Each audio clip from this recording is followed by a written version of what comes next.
Hi, I'm Brian Neylon, Group President at Dish. Thank you for your patience as we work with Nexstar to resolve this channel disruption. I wanted to provide you an update and answer specific questions that we are receiving from customers. I appreciate your candor, and I'm happy to be here to provide some insights and answers. The first question relates to who really removed the channel. This customer states, Nexstar says it's Dish, and Dish says it's Nexstar. And again, the customer ends up being the loser. And we have received similar comments like this. I want to let you know, we did everything possible to keep the channels up while we continued to negotiate. Our team reached out twice on the day of the removal, and Nexstar ignored our offer to extend the contract.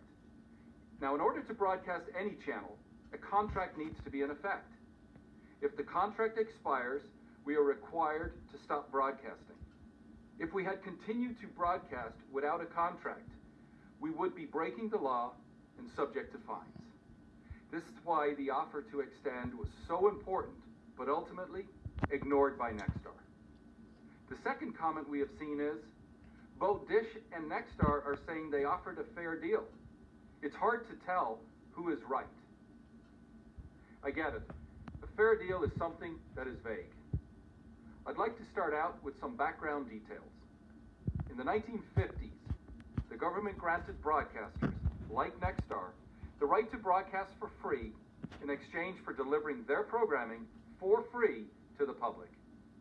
Even today, Nexstar provides their channels for free to the public with an over-the-air antenna. The broadcasters made most of their money from selling advertising. Think commercials. Over the years, Dish and other satellite and cable companies partnered with the broadcasters to provide their signal to customers that couldn't get it with an over-the-air antenna. Dish didn't charge customers for local channels, and the broadcasters didn't charge Dish for the right to retransmit their signals to the public. In the early 2000s, broadcasters, like Nexstar, figured out a new way to make more money by charging cable and satellite companies to deliver their free signal to the public. Initially, cable and satellite companies refused to pay for these free channels, and as a result, the broadcasters removed their channels. This was the start of what we are dealing with today. Customers lost their local channels, got upset, and threatened to disconnect from their cable or satellite company. Consequently, companies like Dish were forced to start paying for these channels in order to provide them. Ultimately, this caused you to pay for them on your bill. This has been the cycle for the past 15 years. Broadcasters use the threat or the removal of channels as a way to gain additional revenue. This revenue for broadcasters was a few $1 million in 2006 and has grown to almost $13 billion today. $13 billion. In just the past 6 years, it has grown from $6 billion to $13 billion. That's your money, paid for by customers like you. Now, $13 billion, that is a huge number.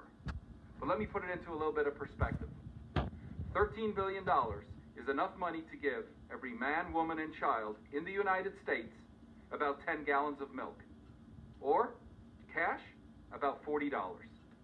The annual inflation rate in the United States, it's about 1.2% for the 12 months ended October of 2020.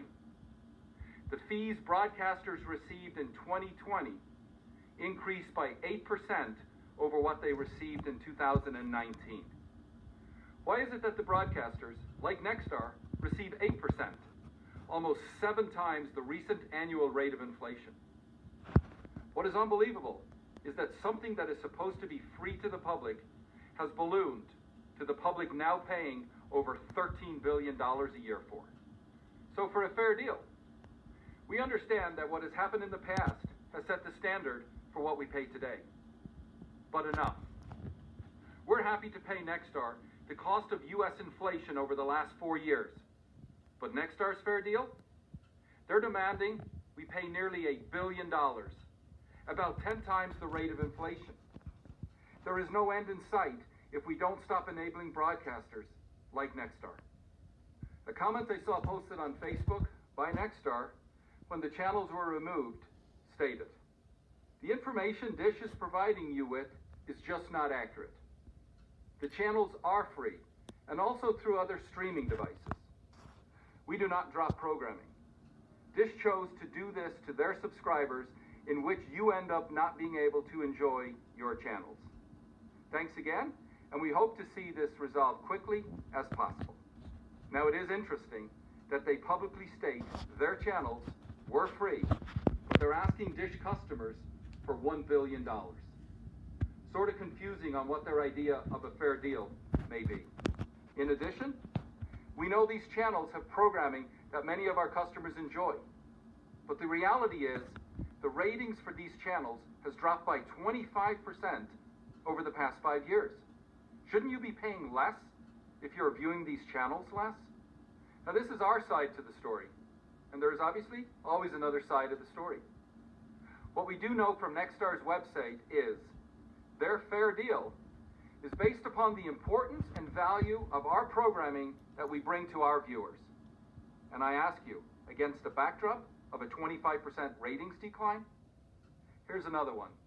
Customers are commenting on going to a competitor. This customer states, "Well, this is the straw that broke the camel's back. If you can afford to lose all these customers, your profit margins must be astronomical. Calling DirecTV now." This is exactly what Nexstar wants you to do, and their plan is starting to work. With this action, customers are opening up their wallets to Nexstar.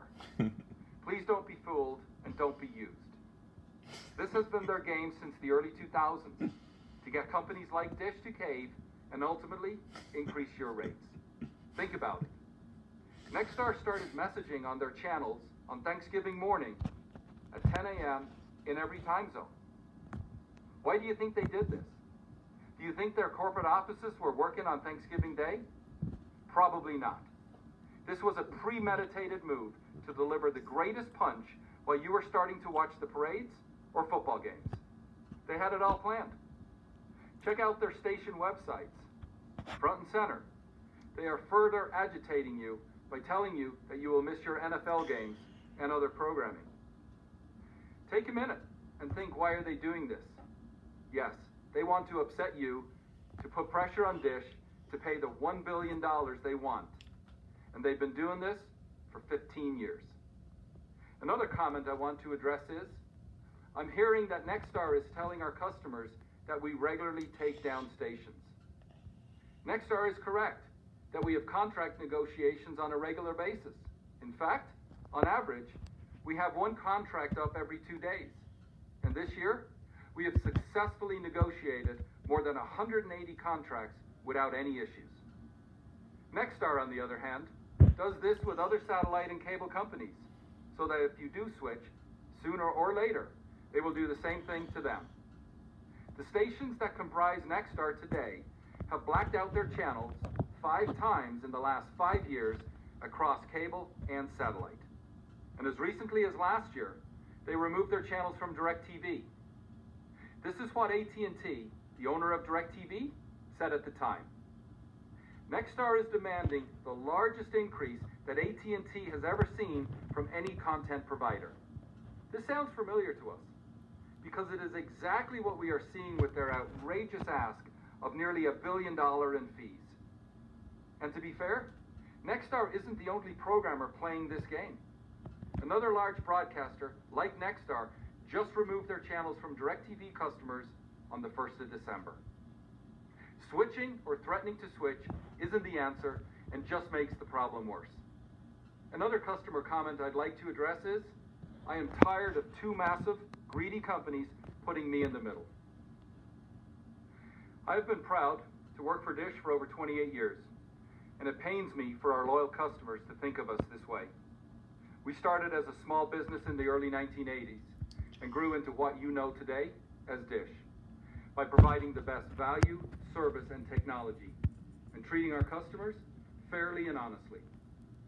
I am proud to say we are still led by our founders and many of the folks that built Dish. We value hard work and strong ethics, and doing what is right for our customers. Over the past few years, we have created a separate package for local channels, We are the only cable or satellite company that allows customers to remove their local channels from their subscription, saving money each month if they can receive the channels through an alternative means, such as an off-air antenna. We do this in order to provide choice and flexibility to you, our customers. In fact, Dish loses money when you buy our local channels package that includes programming from broadcasters like Nexstar. And Nexstar makes billions from selling what was supposed to be free. I'll let you judge who's greedy. I get it. This is only our side of the story, and we encourage you to reach out to Nexstar to understand their position. We have made it convenient for you to email or call Nexstar with information on dishpromise.com. Many customers have reported that when they call Nexstar, they automatically route their calls back to Dish without ever speaking to them. This makes you wonder if they have anything to say or if they even care to talk with you. I wanted to thank you for taking the time to listen and understand a bit more about this situation. And I also want to thank you for being a Dish customer. We will be in touch with any updates.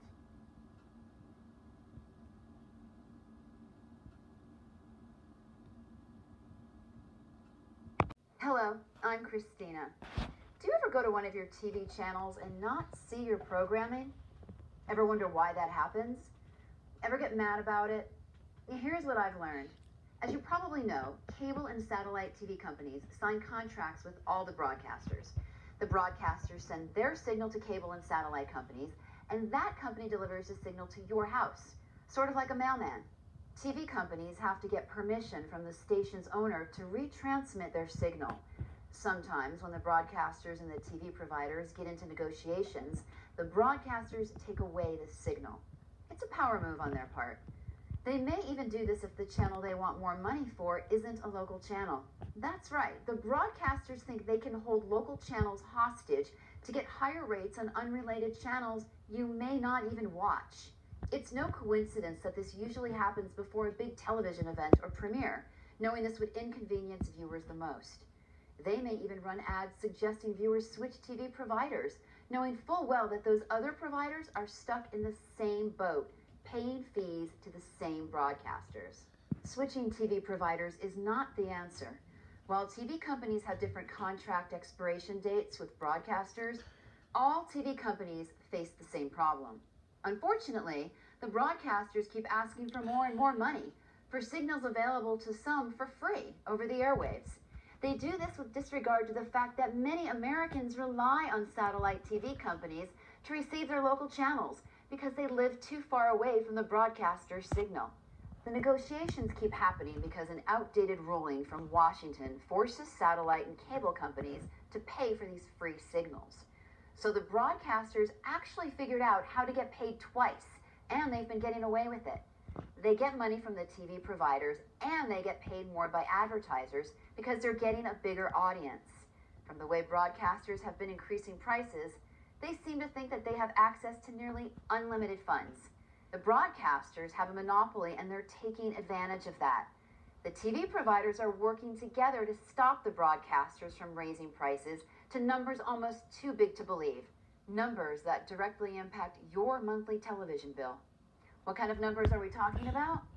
Broadcasters have raised prices by as much as 40% per year, multiple years in a row. During the same period, annual cable and satellite bills only increased 5% per year on average. To put it into perspective, imagine if the $3 gallon of milk bought from the grocery store 3 years ago cost more than $8 today.